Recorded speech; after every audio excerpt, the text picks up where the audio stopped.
Now, we're trying to put you on the road to mastery of tomoe-nage. It's a throw or a takedown, which I believe, if you spend time mastering, can completely transform your standing game.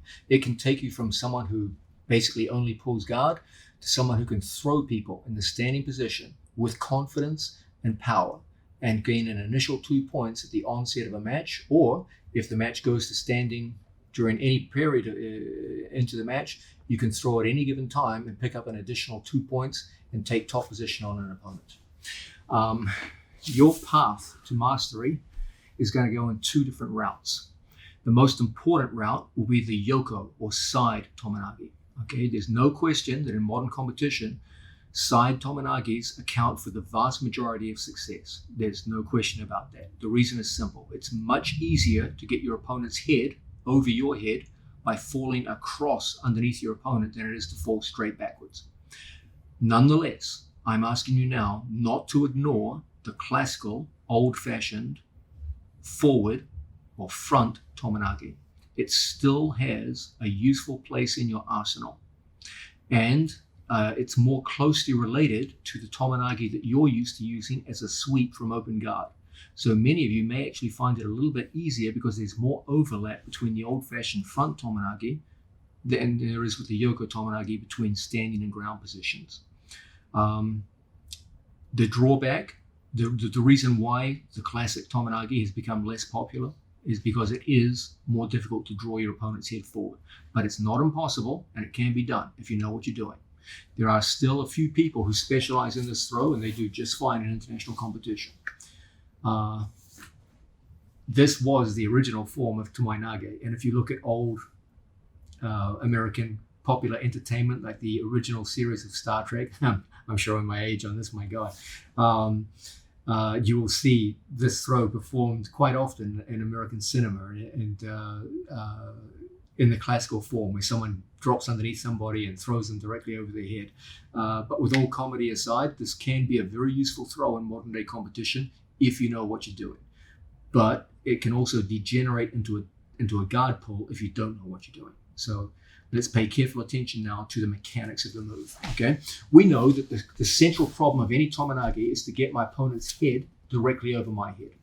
If I use a side tomoe-nage, that's pretty easy because I fall so close, let's make a strong body, I fall so close to my opponent's body that his head ends up directly over mine almost by, without even thinking about it, okay? That's why most modern players today throw with this method. The old-fashioned method, the original method, just stand facing me here, strong body, involves falling directly in front of my training partner. And the danger now is that his head will be so far away from me that it's really hard for me to bring him forward into the throw, okay? That's why side tomoe-nage has largely replaced the classical front tomoe-nage in modern day competition. But there are some really good tricks to get his head over your head if you know what you're doing. The first trick, and I believe this is the most important one, is the jump step. But before I show you the jump step, I'm going to give you a word of advice. If you're going to start throwing people with front tomoe-nage, there's going to be one thing that screws you up more than anything else from the start. It's going to be your opponent. If he's talented and athletic, he's going to do cartwheels out of your tomoe-nage. I'll demonstrate what I mean. Let's come a little bit closer to the camera. If I take classic sleeve lapel, like so, and I throw with a classic front tomoe-nage, his arm is free to base on the floor. So if I go in on my training partner from the front and I lift, he can put his hand on the mat and cartwheel out. And you see this happen all the time. Why can he do that? Because he's got a free hand. The only thing holding his hand to his lapel is his own hand. And he's at liberty just to let go and put his hand on the floor and he can cartwheel out. Happens all the time, okay? So what I'm going to recommend to you, if you're going to specialize in front tomoe-nage, throw with double sleeve grips. Throw with double sleeve grips. So if we're right versus right and we grip, I currently have one sleeve and one lapel. If I'm going to throw with this method, come down the body and grip the sleeve. Anywhere from above the elbow to below the elbow. Grip me. okay? And throw like this. Control his two sleeves. Now, when he goes to cartwheel out, you can close his sleeves and make it very hard for him to cartwheel, okay? You do lose control of the head, okay? That's the sacrifice you're making. When I grip here, I have more direct control of Giancarlo's head, but I have no control of Giancarlo's left hand so he can cartwheel. So what I'm going to recommend to you, come down the body and grip here. Give up a little head control and take away his ability to cartwheel. Okay, now we play a game of push-pull, and I get him into a jigotai stance like so. Okay, now I'm ready to throw. I got both sleeves, and I'm ready to throw. So that's my advice to you. If you're going to start with the classic Tomoe-nage, be prepared to go more with double sleeve grips rather than the old sleeve lapel. Otherwise, talented opponents will always just plant a hand and cartwheel, and you'll get frustrated. Okay, so that's my first piece of advice. Now, once you get that piece of advice, you need a mechanism to bring his head over your head. Giancarlo is very strong for his body weight. He's a strong, athletic kid. I'm going to show you how he can just stuff my front Tomoe-nage before it even begins. Okay, John, just make a strong, resistant body, square stance.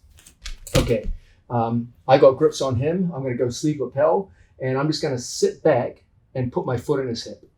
Look how Giancarlo, grip it behind my tricep, buddy. He's just going to literally pull my ass off the floor. So I step in, I plant my foot, and he just pulls me right up off the mat.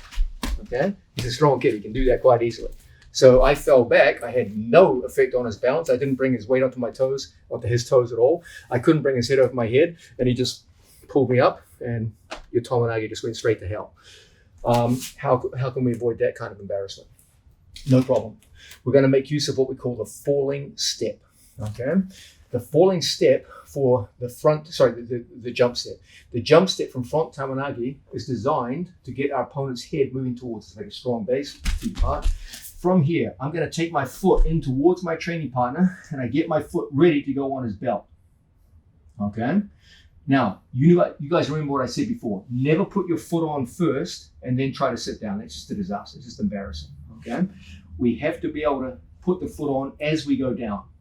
But what I do is I take a jump between his feet. Okay, I'm just going to show the jump now. I'm not going to throw Giancarlo. Watch Giancarlo's head as I take the jump. It brings his head directly over mine. This doesn't look like much, but it has the deepest consequences for your ability to succeed with this throw. It's kind of like jumping to guard. Not jumping to lock around his leg, but just jumping to a guard position, an open guard position, strong body. So what I do is I have a foot forward. This foot here is going to go on his hip. And look how I take a little jump. That jump brings his head right over my head. If I were able to get my foot to his hip, now his head's right over my head. And I can start throwing people. Okay? Now, we grip up. Here's my first grip. He grips up. I grab onto his sleeves. So we have double sleeve grips. Now I put him into jigotai, like so. Now I take my little step towards him. I get ready to go. And from this position, I jump inside his legs. And we throw him right over the top. That's our first cue. You're going to notice something interesting. I'm going to try my best to do this in slow motion. I may not be able to do it, but I'll try my best. I want you guys to pay attention to my feet, and you're going to notice something interesting. There is a quarter second where both my feet are off the ground. That's very important, so I'm going to say it again. There is a flash of time where both my feet leave the ground. So the only person holding me up is him. That means 100% of my body weight goes underneath his legs and pulls him forward. Imagine Giancarlo was standing like this in front of me with his hands down, like this. And from here, I threw a very heavy medicine ball into his arms. What would happen to his head? As I throw the ball and he catches it, his head would always come down to absorb the weight. Well, you're going to become the medicine ball. Okay, we lock up. I put a hand on.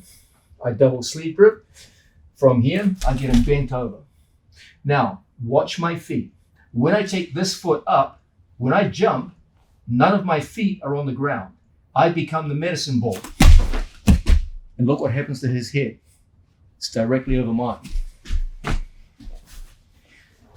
That, sir, is the key to the front tomoe. It's that jumping step that for 1/4 of 1 second puts 100% of your body weight into your opponent's hands and forces them to stumble forward onto their toes into a hollow position. And what do we know about tomoe? If you can bring them onto their toes in a hollow position, you can throw them. So once again, I come out, he grips.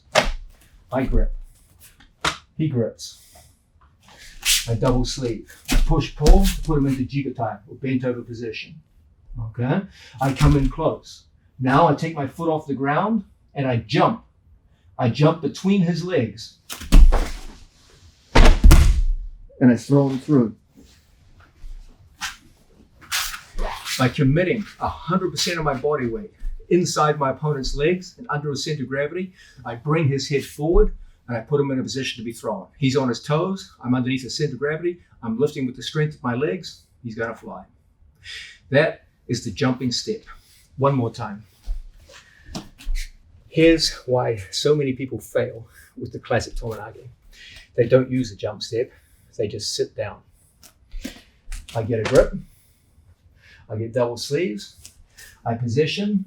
Look what happens if I just sit. Make a strong, resistant body. If I just sit, his head never goes over my head. If I jump, now all my body weight goes over the top, and we get a genuine vaulting throw that brings our opponent's head over. We push the hands in, and he flies. And that is the secret of the jumping step, which is going to make you someone who's very successful with the front tomoe. I'm trying to coach you guys through the front tomoe, and it's my earnest belief that if you're going to call yourself one day a master of tomoe, you must be strong at both of the main variations, the side tomoe and the front tomoe. Even though it's true that most of your successful throws will probably be the side tomoe, there's going to be times you want to score with the front tomoe also. Now, in any competitive sport, one of the very best ways to succeed is to cheat. It works extremely well in all circumstances. Tomoe is no exception. Let's look at a situation where I'm in a throwing position on my training partner. I'll have Giancarlo standing over me. Placido will just stand slightly to the side. Okay, Giancarlo, just stand right in front of me then. Take a crouch.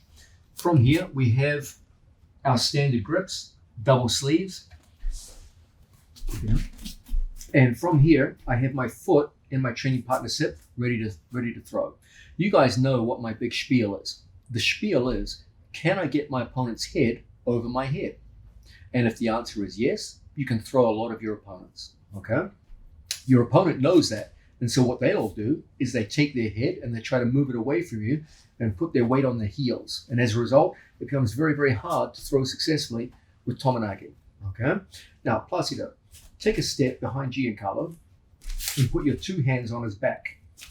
Imagine if you had a way of cheating where you had an assistant come up behind your opponent, and as I attempt the tomoe and Giancarlo resists by pulling back, Placido helps out by pushing.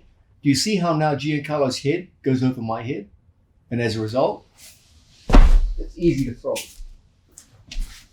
Having an assistant behind your opponent would make it pretty much impossible for your opponent to resist the throw. The assistant would just push the head over the head and you would succeed every time. So thank you, Placido. Thank you. Now, I got some good news for you. You can cheat like that every single time without an assistant. At least not a second assistant. But there is another form of assistant. And that is your other leg. The leg that we call the assisting leg. So, when Giancarlo is over me, do you remember how Placido was standing behind him and pushing on his shoulders? Well, what if instead of pushing on his shoulders with a second person, I push with my support leg on his buttocks? So here, I have my throwing leg in place. but no longer is Placido necessary. I take my second foot and I put it right on his buttocks. And as I pull with my arms, I use my right foot as an assistant to bring him forward. My right foot takes the place of Placido. Instead of someone pushing on his shoulder blades, my foot pushes on his butt and brings his head directly over my head. And as a result, he's in the perfect position to be thrown. If I just had my foot on the floor and I just try to use my left foot, make strong resistance, Placido, it's very, very hard for me to throw Giancarlo. Strong? It's hard. Strong? But if I just take my foot and bump his ass forward, now it's almost embarrassingly easy. I'm going to demonstrate this with Giancarlo's back to the camera so you can see more clearly my foot position. Please understand, guys, that I'm using my shoelaces of the foot in the buttocks. I'm not using the sole of the foot. It's my shoelaces bumping him forward. So here we have our standard grips.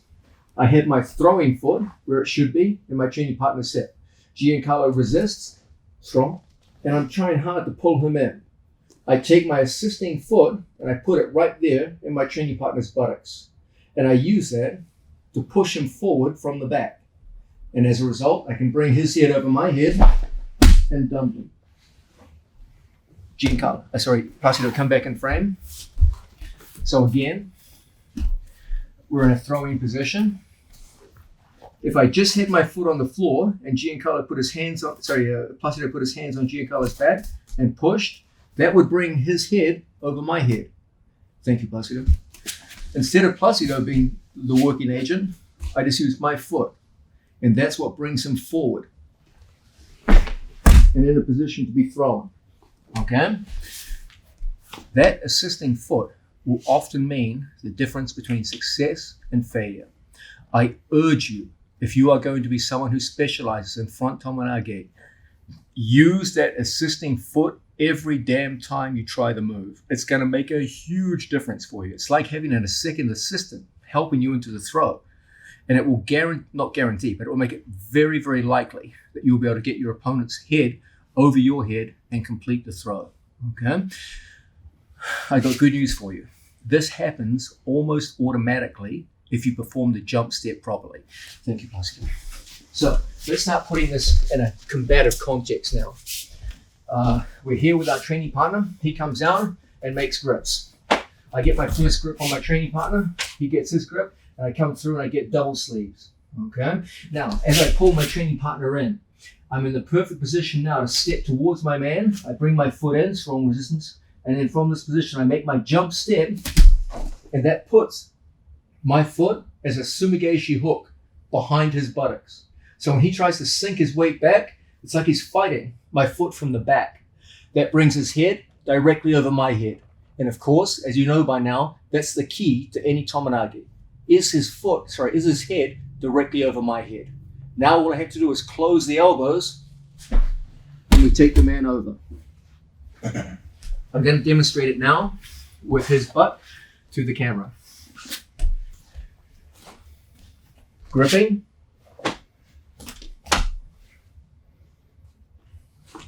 Just like so. I draw him in.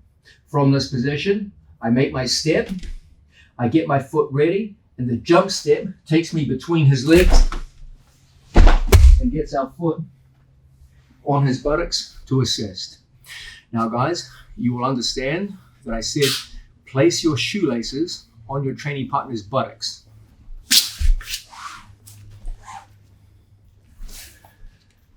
Once again, I said place your shoelaces on your training partner's buttocks. I did not say place your shoelaces directly on your training partner's scrotum. Make sure you don't kick your training partner in the balls. This is a common mistake. Make sure you aim here, not right up the middle. You will quickly run out of training partners if you start doing this. Make sure we hook and bring him in. Don't kick your opponent, just draw him. What really does it is a combination of the extension of the leg and my knee coming to my chest. That's what draws his head directly over my head and creates the off balance you want to draw him over. If you learn to use this sumigaeshi hook a kind of hybrid move between Tomoe-nage and Sumigeshi.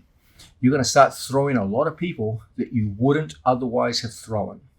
People who are resisting by bringing the head back suddenly feel like there's a second person behind them, pushing them forward, head over head.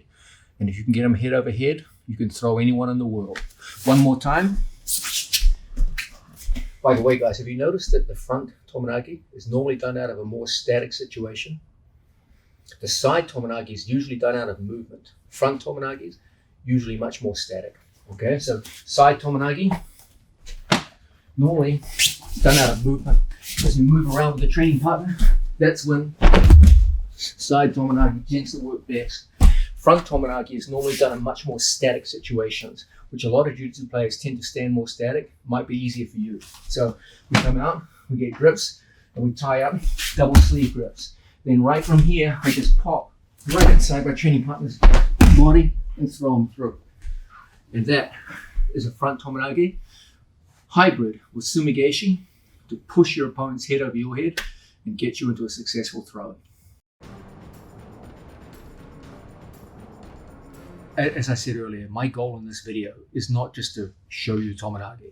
My goal is to get you out there in a competitive sparring or even competition environment, throwing people who know you're trying to throw a Tomoe-nage and are actively resisting you. Okay, that's when the game gets interesting. Anyone can demonstrate a Tomoe-nage. It's not difficult to do. You can get 2 white belts, drill the move for 5 minutes, and they can throw reasonably well with a Tomoe-nage. The question gets interesting when you start saying, okay, black belt versus black belt. They know you what you want. Can you still do it? That's when the game gets interesting. And that's the direction we're trying to push you towards. In order to do this, as we said, you're going to have to master 2 main variants of Tomoe-nage. The side variant, which is arguably the more important of the 2, and now we're looking at the front variant. The central problem that you will have to overcome is always the same. How are you going to get your opponent's head directly over your head? It is, in most cases, more difficult with the front Tomoe-nage. So we're looking at ways to make it easier. We saw the idea of the jump step. We saw the idea of the Sumigeshi hybrid, to use our foot to push our opponent's head forward over our head. Now let's look at a crucial element involved in completing the throw. This is the idea of opening elbows to bring our opponent's head towards us and bring him head over head, and then closing elbows so that he can't base out and put hands on the floor and cartwheel out of the move. The most common counter among elite athletes to any form of Tomoe-nage, and in particular front Tomoe-nage, is a cartwheel. They will put a hand on the floor and cartwheel out. And it's frustrating. You hit a move that almost worked and didn't work, didn't get a score, okay? So let's look at the arm action of elbows out and elbows in. This is going to be an important part of your ability to throw with front Tomoe-nage.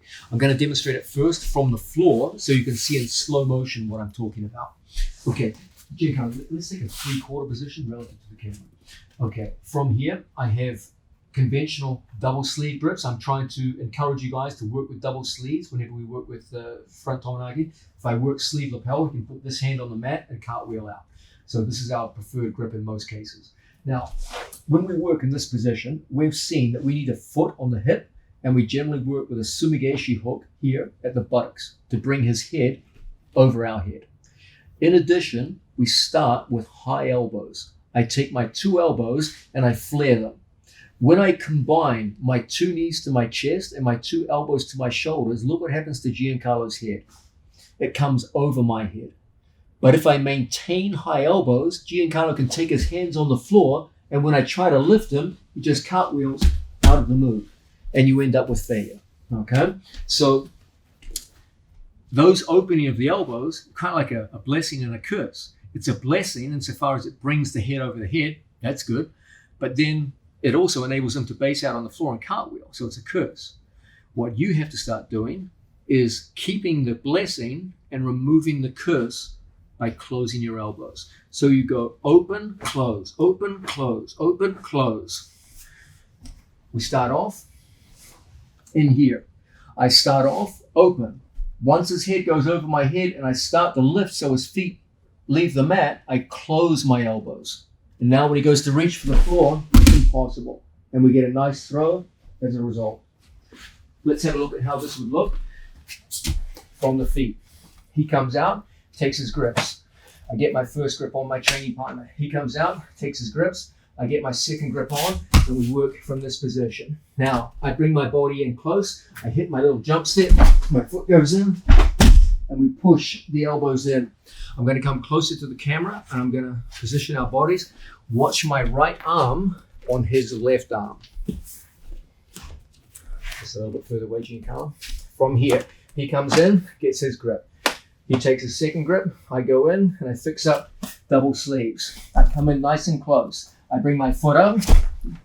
And did you see I pushed in on my training partner's arm so that Giancarlo finds himself in a situation where he gets taken forward onto his toes, his elbows get open, and then his arm gets pushed in, and he's forced forward into a forward roll, okay? That cue of opening and closing elbows is one of the keys to developing a successful front tomoe. One more time. Let's take it from this angle here, Giancarlo, so you can see the crucial right arm. He comes in, he makes his first grip. I come in, he grips, I grip. From this position, I bring my head in close. I separate his feet, I bring my body in close, foot comes up, and we step up into the throw. This is the key point of the elbows. Elbows up, elbows close, he can't cartwheel, and he flies into the move. If you're going to be a master of the front tomoe, there is a movement which I strongly encourage you to invest time and thought into. This is a backwards shuffle. You will probably remember me saying several times earlier in this video that the easiest time to throw someone is when you generate movement in the direction of the throw.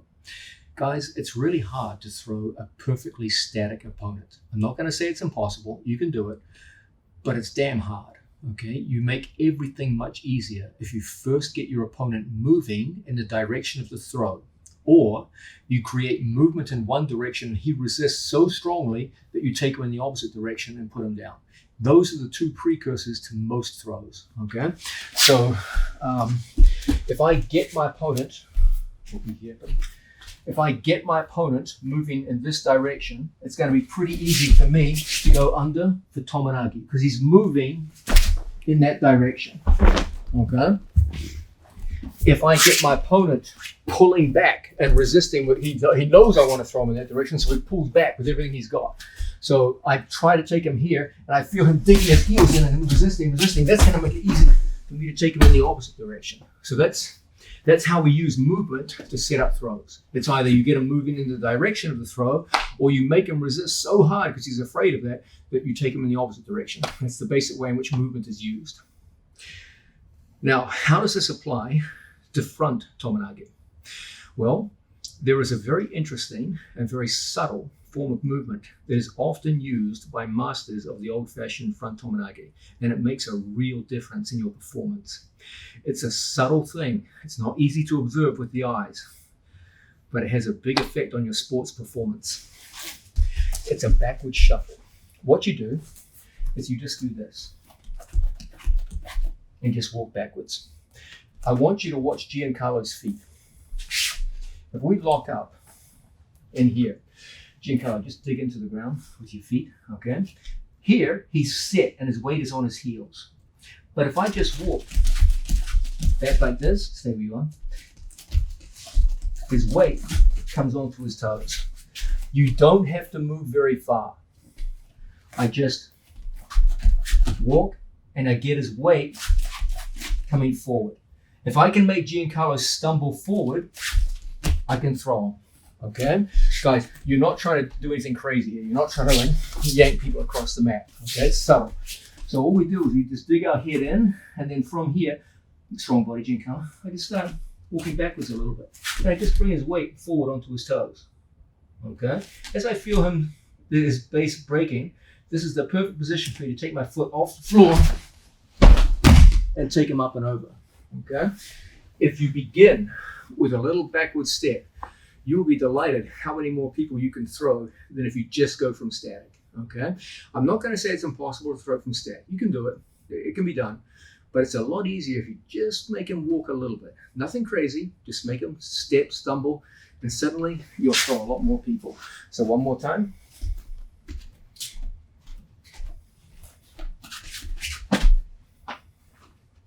We grip up. From here, I just walk. I stumble them on. Now we're in the perfect position to go in. I take my foot off the floor, second foot jumps,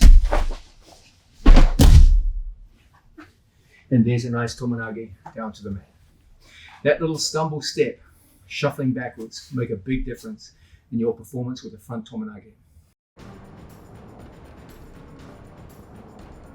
We've been through a lot of details on tomoe-nage, and the reason for that is simple, because I consider tomoe-nage to be one of the three kings, the three most well-adapted throws or takedowns for the sport of jiu-jitsu, most suitable for our rule set, the one with the most overlap, the one which takes the least risk and has the highest possible reward with the least amount of risk for the unique rules and directives of the sport of jiu-jitsu.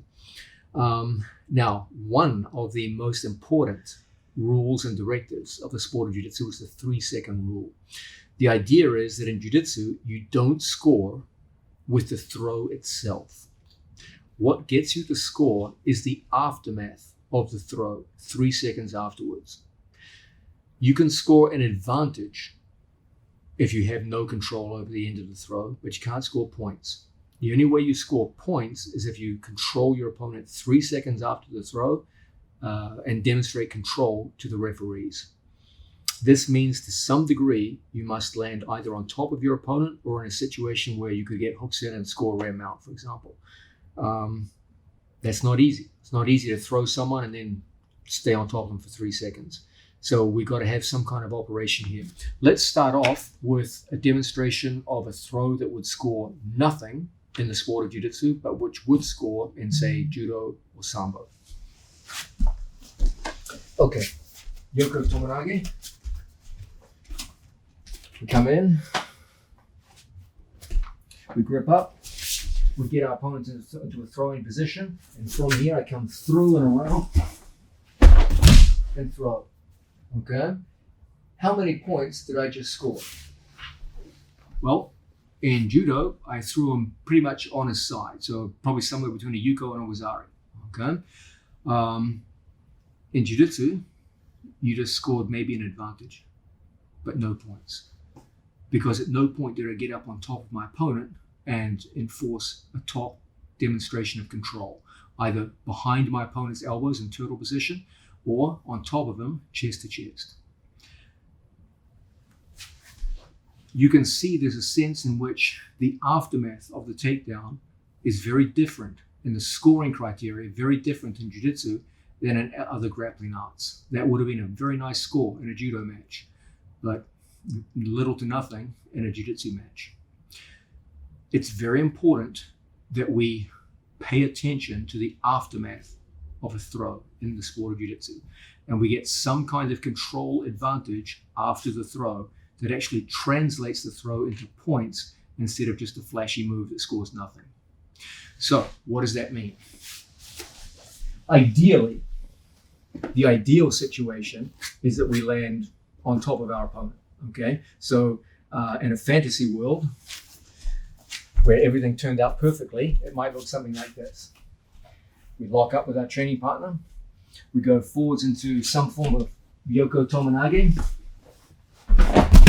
and we end up in the mounted position. Okay, that's a nice fantasy, but it's not really likely to happen on anyone with any skills whatsoever. Okay, much more likely is that you will end up in scramble positions where you want to have some kind of advantage over your opponent so that you can get a score. It may not look as pretty as that, but you'll get a score. My recommendation to you is simple. When you come out of the throw, get your head higher than your opponent's head. It doesn't have to look pretty and perfect and you finishing in a perfect mounted position in order to score. The reality is, in most cases, it ain't going to be like that. It's not going to be like a Hollywood movie where you just throw the guy and you end up in the perfect mounted position. In fact, normally the aftermath of the throw is a little messier than that. What I'm going to recommend to you is you come up with your head high. Okay, that should be your minimum goal. So, from a situation where we start off, going into Yoko tomoe-nage. From here, as I go through on my training partner, I'm going to get a good throwing action and send my man through. and I finish here. I do not finish mounted on him, but my head is higher than his head. So when Giancarlo goes to get up, my head is higher than his. Go get up, mate. And I will be able to enforce the throw. Even if he brings his legs in and puts me back in guard, at least I have top position and I score. Okay? If Giancarlo goes to stand up, it's hard because I control sleeve and lapel. Okay? You got to stand up, Giancarlo. You always got to get that top position on your opponent. Again, in an ideal world, you would throw your opponent and land in a perfect mounted position or a perfect side control position. I'm not going to say that can't happen. It can, but at black belt championship level, it's very unlikely. Much more likely is just to whip out of the throw and come up into a seated position. Just watch my movement out of the throw in this case. Okay, my opponent comes out like so. I go into my training partner's throw, send him through, and I just finish here so that my head is higher than his head. Now, Giancarlo goes into a scramble, going to get up, strong, and at least I keep my top position. Okay, so I get my score. I hold him down for 3 seconds. Conceivably, he could turn to a turtle position, and then I'll be on his back, and I'd still score. Okay, so if we're in a position where I go into my throw, and I send my training partner through, and he comes up and turtles, we go behind our training partner, we still get a score. Okay, this is just as much a scoring position in jiu-jitsu as if I put his back on the floor. So my recommendation to you, when you come out of the throw, come up seated with your head high. Don't make this common mistake. A lot of guys fixate on the throw and they stop with the throw. They put their back and shoulders on the ground, they make a nice throw, and they finish here.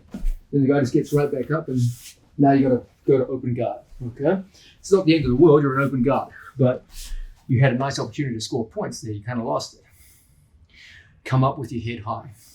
Finish like this, so that when he goes to get up, it's easy for you to take top position over him. Again, guys, it's unrealistic that this will happen. Okay, you watch a demonstration, it looks so beautiful, right? I'll throw you with the mounted position. Okay, you see a demonstration, you see a guy come out, throws, and from here, whoops the guy over, and comes up in the mounted position, arm bars, etc., and it looks so nice. Okay, but realistically, your opponent's going to elbow escape, it's going to put you in guard. It's unlikely you're going to just throw a guy directly into the mounted position. He would have to be a complete neophyte for that to happen. So a much more realistic way to operate is to come up to a seated position and get up to your knees. So we come up initially seated and then pull onto your knees so that you're above your opponent with the gi manipulation to keep him flat or to go behind him and get a score. So one more time, a realistic way to finish your throws with Tominagi. He comes out, gets his grip. I come out, I get my grip. We're gripped up and we're ready to play. I go across my training partner and throw all the way through, and I finish up here. Okay? He goes to get up, you've got the gi. Even if he turned successfully, you're in a position to go behind and get to your score. Okay? That's a very realistic and practical way to finish your Tominagis and get to your score. Come up seated.